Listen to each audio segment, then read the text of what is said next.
Hello દોસ્તો, આજે આપણે સ્પેશિયલ પોલીસ કોન્સ્ટેબલ અને પીએસઆઈ માટે જીકે એટલે કે જનરલ નોલેજના આઈએમપી પ્રશ્નોની પ્રેક્ટિસ ટેસ્ટ લઈશું.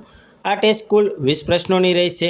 દોસ્તો, આ 20 પ્રશ્નો આપણે 100 પ્રશ્નોમાંથી બનાવ્યા છે, તો તમારે આ ટેસ્ટથી ખૂબ જ સારો એવો ફાયદો થવાનો છે. એટલે તમે આ ટેસ્ટમાં લાસ્ટ સુધી બન્યા રહેજો. અને જો દોસ્તો તમે પોલીસ કોન્સ્ટેબલની તૈયારી કરતા હોય તો આ 20 પ્રશ્નોની પ્રેક્ટિસ ટેસ્ટમાં મિનિમમ 8 પ્રશ્નો સાચા પડવા જરૂરી છે. અને જો દોસ્તો તમે પીએસઆઈની તૈયારી કરતા હોય તો તમારે આ 20 પ્રશ્નોની પ્રેક્ટિસ ટેસ્ટમાં મિનિમમ 10 પ્રશ્નો સાચા પડવા જરૂરી છે. તો ચાલો દોસ્તો, લાસ્ટમાં કમેન્ટ કરીને જણાવજો કે તમારે આ 20 પ્રશ્નોમાંથી કેટલા પ્રશ્નો સાચા પડ્યા. અને હા દોસ્તો, હજી સુધી જો તમે અમારી ચેનલ સાથે જોડાયા નથી તો જોડાઈ જજો, કેમ કે આવી જ આઈએમપી પોલીસ ભરતીને લગતી પ્રેક્ટિસ ટેસ્ટ અને આઈએમપી પ્રશ્નો તમને સમયસર મળતા રહેશે. તો ચેનલને સબસ્ક્રાઇબ કરી નાખજો. અને દોસ્તો, આવા જ ઇમ્પોર્ટન્ટ ટોપિકની પ્રેક્ટિસ ટેસ્ટ તમને પ્લેલિસ્ટમાં મળી જશે, તમે જોઈ શકો છો. તો ચાલો દોસ્તો, શરૂ કરીએ આજની જનરલ નોલેજની પ્રેક્ટિસ ટેસ્ટ નંબર 2. પ્રશ્ન 1. એશિયન ડેવલપમેન્ટ બેંકનું વડું મથક ક્યાં આવેલું છે? ઓપ્શન છે એ જીનીવા એટલે કે Switzerland, option B Washington DC, option C Kathmandu એટલે કે નેપાળ, ઓપ્શન ડી મનીલા એટલે કે ફિલિપાઇન્સ. દોસ્તો, તમને આન્સર વિચારવા માટે 5 સેકન્ડનો સમય આપવામાં આવશે. જો તમારે સમય વધુ જોતો હોય તો તમે વિડીયોને પોઝ કરીને આન્સર વિચારી શકો છો.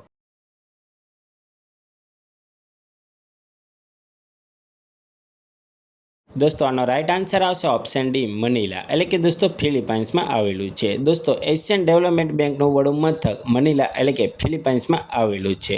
દોસ્તો, આ વડું મથક પણ યાદ રાખજો એટલે કે સાર્કનું વડું મથક કાઠમાંડુ એટલે કે નેપાળમાં આવેલું છે. વર્લ્ડ બેંકનું વડું મથક વોશિંગ્ટન ડીસીમાં આવેલું છે. WHOનું વડું મથક જીનીવા એટલે કે સ્વિટ્ઝરલેન્ડમાં આવેલું છે. અને WTOનું વડું મથક જીનીવા એ પણ સ્વિટ્ઝરલેન્ડમાં આવેલું છે.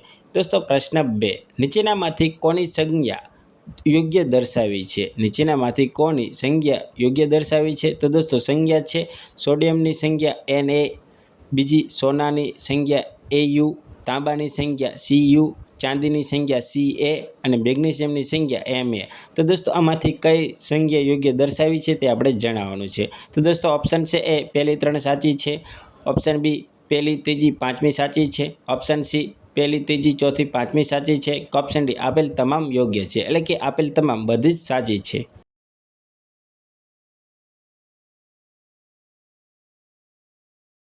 આનો રાઈટ આન્સર આવશે ઓપ્શન એ પહેલી 3 સાચી છે એટલે કે દોસ્તો સોડિયમની સંજ્ઞા Na, સોનાની સંજ્ઞા Au, તાંબાની સંજ્ઞા Cu તે સાચી છે. ચોથી અને પાંચમી ખોટી છે. દોસ્તો, ચાંદીની સંજ્ઞા Ag આવે છે અને મેગ્નેશિયમની સંજ્ઞા Mg આવે છે. દોસ્તો, આ યાદ રાખજો.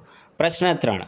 આઝાદ ભારતના પ્રથમ શિક્ષણ મંત્રી કોણ બન્યું હતું? પ્રશ્ન છે, આઝાદ ભારતના પ્રથમ શિક્ષણ મંત્રી કોણ બન્યું હતું? ઓપ્શન છે A Maulana Abul Kalam Azad, option B Sardar Vallabhbhai Patel, option C doctor Baba Saheb Ambedkar, option D Sardar Baldevsinh.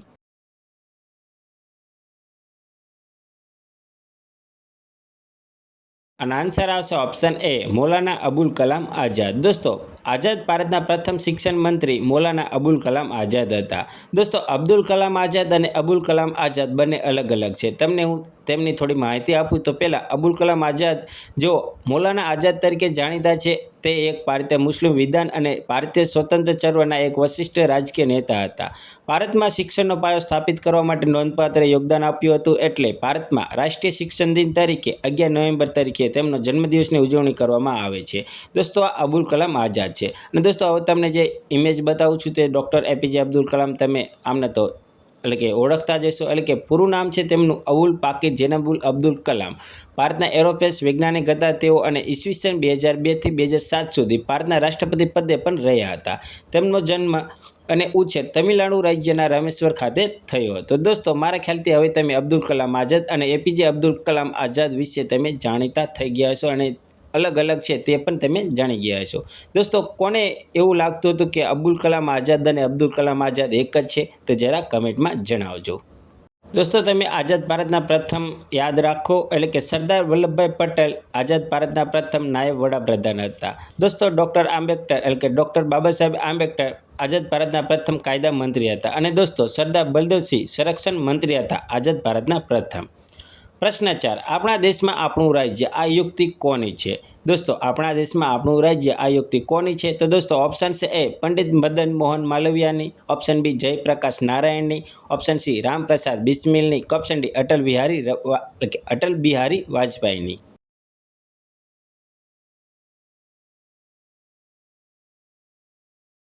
આનો રાઈટ આન્સર આવશે ઓપ્શન એ પંડિત મદન મોહન માલવિયાની। દોસ્તો આપણા દેશમાં આપણું રાજ્ય આ યુક્તિ પંડિત મદન મોહન માલવિયાની છે। અને દોસ્તો આ યુક્તિ પણ યાદ રાખો, સારે જહાં છે અચ્છા हिंदुस्तान हमारा આ યુક્તિ ઇકબાલની છે। જય જવાન જય કિસાન જય વિજ્ઞાન આ યુક્તિ અટલ બિહારી વાજપેયીની છે। सरफरोशी की तमन्ना अब हमारे दिल में है આ યુક્તિ રામપ્રસાદ બિસ્મિલની છે। અને સંપૂર્ણ ક્રાંતિ આ યુક્તિ જયપ્રકાશ નારાયણની છે। પ્રશ્ન 5, નોટબંધી અંગે ઠરાવ પસાર કરનાર પ્રથમ રાજ્ય કયું છે? તો દોસ્તો ઓપ્શન છે A Odisha, option B Kerala, option C Chhattisgarh, option D Gujarat.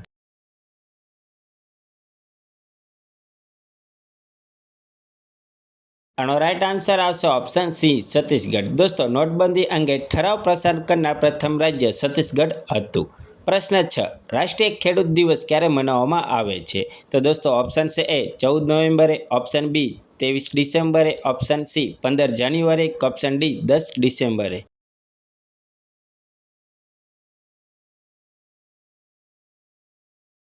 દોસ્તો આનો રાઈટ આન્સર આવશે ઓપ્શન બી 23 ડિસેમ્બરે। દોસ્તો રાષ્ટ્રીય ખેડૂત દિવસ 23 ડિસેમ્બરે મનાવવામાં આવે છે। દોસ્તો આ દિવસ પણ યાદ રાખજો, ખાસ છે। બાળ દિવસ 14 નવેમ્બરે, વીર બાળ દિવસ 26 ડિસેમ્બરે, વિશ્વ એઇડ્સ દિવસ 1 ડિસેમ્બરે, આર્મી દિવસ એટલે કે ભારતનો 15 જાન્યુઆરી અને માનવ અધિકાર દિવસ 10 ડિસેમ્બરે મનાવવામાં આવે છે। દોસ્તો આમાંથી આપણે પ્રશ્ન બનાવ્યો હતો એટલે આપણે આટલા દિવસ અત્યારે જોયા। પ્રશ્ન 7, યોગેશ્વર દત્ત કઈ રમત સાથે સંકળાયેલા છે? યોગેશ્વર દત્ત કઈ રમત સાથે સંકળાયેલા છે? તો દોસ્તો ઓપ્શન છે એ કુસ્તી, option B shooting, option C weight lifting, option D cricket.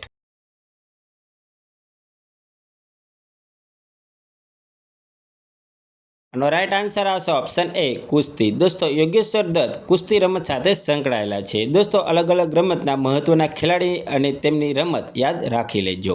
પ્રશ્ન 8, મ્યાનમારની રાજધાનીનું નામ જણાવો। તો દોસ્તો ઓપ્શન છે A Oslo, option B Madrid, option C Budapest, option D નાયપાવડવ।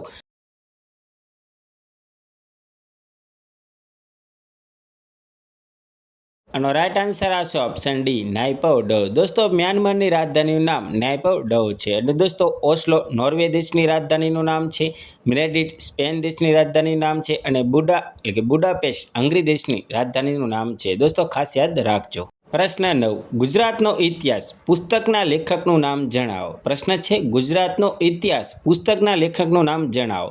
તો દોસ્તો ઓપ્શન છે A Narmad, option B Navalram Pandya, option C Pranlal Edalji Dosa, option D Umashankar Joshi.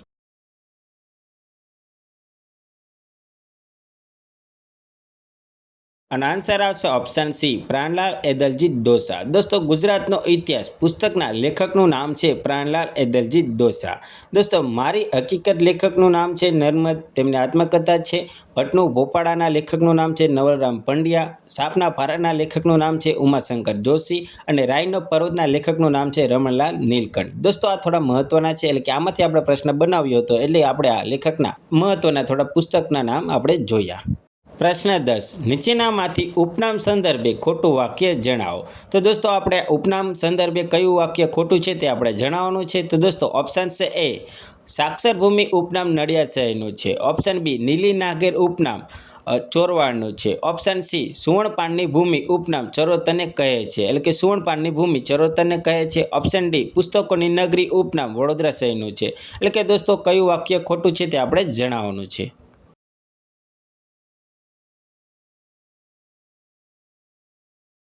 Right answer આવશે ઓપ્શન ડી પુસ્તકોની નગરી ઉપનામ વડોદરા શહેરનું છે। એટલે કે દોસ્તો આ વિધાન ખોટું છે, એટલે કે આ વાક્ય ખોટું છે। દોસ્તો પુસ્તકોની નગરી ઉપનામ નડિયાદ શહેરનું છે અને દોસ્તો વડોદરા શહેરનું ઉપનામ ગુજરાતની સંસ્કારી નગરી છે। એટલે કે દોસ્તો આ બે વાક્યમાંથી આપણે આ પ્રશ્ન બનાવ્યો હતો, એટલે કે આ વિધાન ખોટું બનાવ્યું હતું। પ્રશ્ન 11, નીચેનામાંથી એક યુનિવર્સિટી અલગ પડે છે તે જણાવો। તો દોસ્તો ઓપ્શન છે A Pandit Deendayal petroleum university, option B Gujarat children university, option C Kamdhenu university, option D Guru Gobind Singh university. દોસ્તો આમાંથી એક અલગ પડે છે તે આપણે તમારે જણાવવાનું છે, એટલે તમે વિચારી અને જણાવો કે આમાંથી કઈ યુનિવર્સિટી અલગ પડે છે।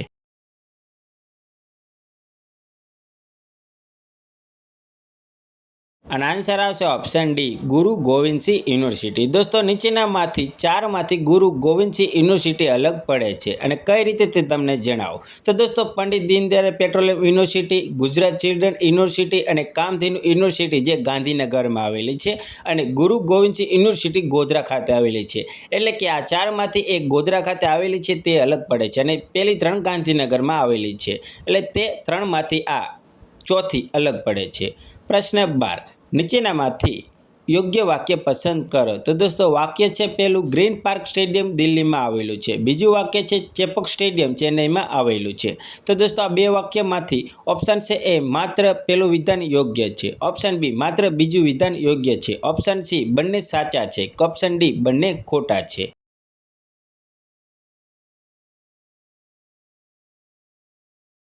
અને આન્સર આવશે ઓપ્શન બી, માત્ર બે. એટલે કે દોસ્તો માત્ર બીજું વિધાન સાચું છે. દોસ્તો ચેપોક સ્ટેડિયમ ચેન્નઈમાં આવેલું છે.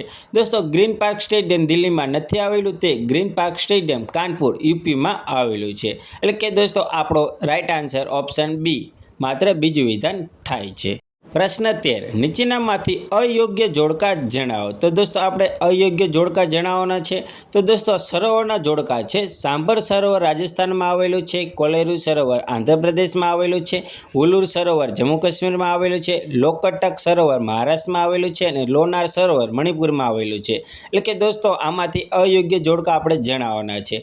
તો ઓપ્શન છે એ પહેલું, બીજું અને ચોથું અયોગ્ય છે, ઓપ્શન બી બીજું ચોથું અયોગ્ય છે, ઓપ્શન સી પહેલું ચોથું અને પાંચમું અયોગ્ય છે, ઓપ્શન ડી ચોથું પાંચમું અયોગ્ય છે.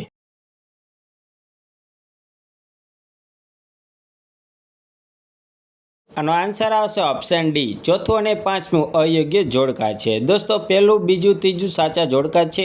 ચોથા પાંચમામાં આપણે અલગ અલગ એટલે ઓપ્શન ફેરવ્યા હતા. એટલે કે દોસ્તો લોકટક સરોવર મહારાષ્ટ્રમાં નહીં મણિપુર રાજ્યમાં આવેલું છે અને લોનાર સરોવર મણિપુર નહીં મહારાષ્ટ્ર રાજ્યમાં આવેલું છે. ખાસ યાદ રાખજો. પ્રશ્ન 14, વિદ્યુત આકર્ષણનો નિયમના શોધકનું નામ જણાવો. પ્રશ્ન છે વિદ્યુત આકર્ષણનો નિયમના શોધકનું નામ જણાવો. તો દોસ્તો ઓપ્શન છે A Newton, option B Ohm, option C Michael Faraday, option D Elisha ઓટિસ.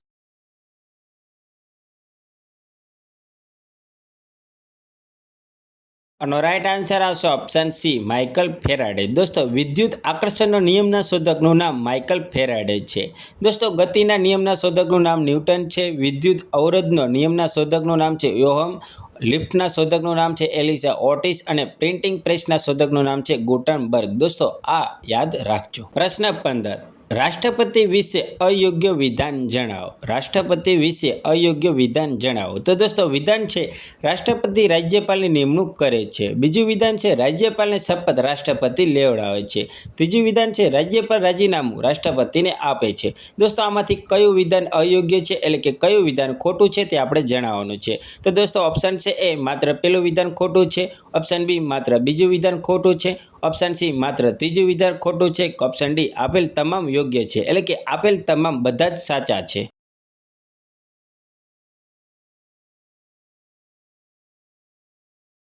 અને આન્સર આવશે ઓપ્શન બી માત્ર બીજું વિધાન અયોગ્ય છે. એટલે કે દોસ્તો બીજું વિધાન ખોટું છે, પહેલું ત્રીજું વિધાન સાચું છે.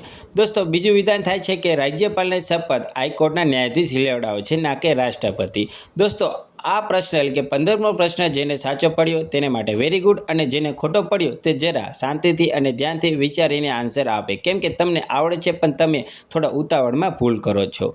પ્રશ્ન 16, નીચેનામાંથી યોગ્ય વિધાન જણાવો. તો દોસ્તો વિધાન છે ગિરિધર બાળ મ્યુઝિયમ અમરેલીમાં આવેલું છે. બીજું વિધાન છે બાર્ટન લાઇબ્રેરી રાજકોટમાં આવેલી છે. તો દોસ્તો આમાંથી કયો વિધાન સાચે છે આપણે જણાવવાના છે. તો દોસ્તો ઓપ્શન છે એ માત્ર પહેલું વિધાન યોગ્ય છે એટલે કે પહેલું વિધાન સાચું છે, માત્ર એટલે ઓપ્શન બી માત્ર બીજું વિધાન સાચું છે, ઓપ્શન સી બંને વિધાન યોગ્ય છે એટલે કે બંને વિધાન સાચા છે, ઓપ્શન ડી બંને વિધાન અયોગ્ય છે એટલે કે બે વિધાન ખોટા છે.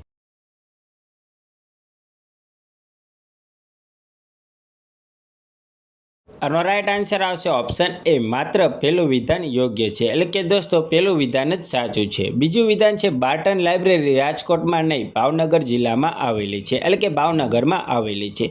દોસ્તો આમાં પણ મારા ખ્યાલથી 80% ભૂલ પડી હશે. ભૂલ જો પડી હોય તો તમે સુધારજો, હજી પણ આપણી પાસે સમય છે. પ્રશ્ન 17 ભીલ સેવા મંડળી સંસ્થાના સ્થાપકનું નામ જણાવો. તો દોસ્તો ઓપ્શન છે A Ravishankar Raval, option B Amritlal Thakkar, option C Pandit Omkarnath Thakur, option D આમાંથી એક પણ નહીં. દોસ્તો પ્રશ્ન સમજો અને આન્સર આપજો.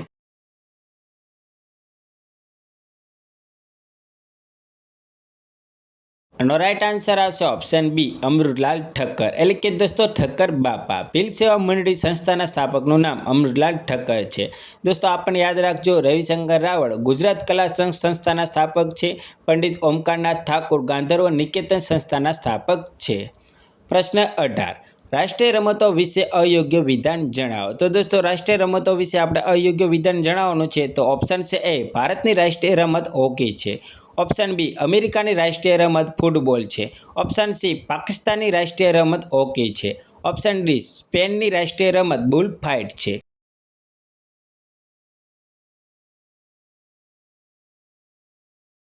આનો રાઈટ આન્સર આવશે ઓપ્શન બી અમેરિકાની રાષ્ટ્રીય રમત ફૂટબોલ છે. દોસ્તો આ વિધાન આપણું ખોટું છે. દોસ્તો અમેરિકાની રાષ્ટ્રીય રમત બેઝબોલ છે અને ભારતની રાષ્ટ્રીય રમત હોકી, પાકિસ્તાનની રાષ્ટ્રીય રમત પણ હોકી અને સ્પેનની રાષ્ટ્રીય રમત બુલફાઇટ છે. આ યાદ રાખજો.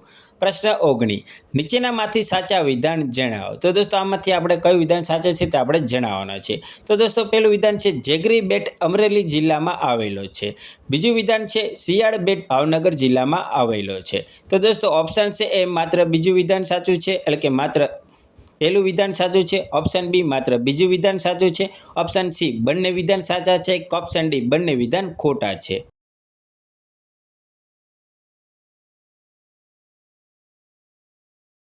આનો આન્સર આવશે ઓપ્શન ડી બંને વિધાન ખોટા છે. દોસ્તો આ પ્રશ્ન જેનો સાચો પડ્યો તેમને વેરી ગુડ. દોસ્તો જેગરી બેટ ભાવનગરમાં આવેલું છે અને શિયાળ બેટ અમરેલીમાં આવેલું છે. આપણે વિધાનમાં અલગ અલગ જિલ્લા આડાઅવળા કર્યા હતા, એટલે કે અલગ અલગ લખ્યા હતા અને વિધાન બનાવ્યા હતા. પ્રશ્ન 20 પૃથ્વીના ભ્રમણની અસર દર્શાવતું સાધનનું નામ જણાવો. પ્રશ્ન છે પૃથ્વીના ભ્રમણની અસર દર્શાવતું સાધનનું નામ જણાવો. તો દોસ્તો ઓપ્શન છે A gyroscope, option B sphygmograph, option C crescograph, option D cardiogram.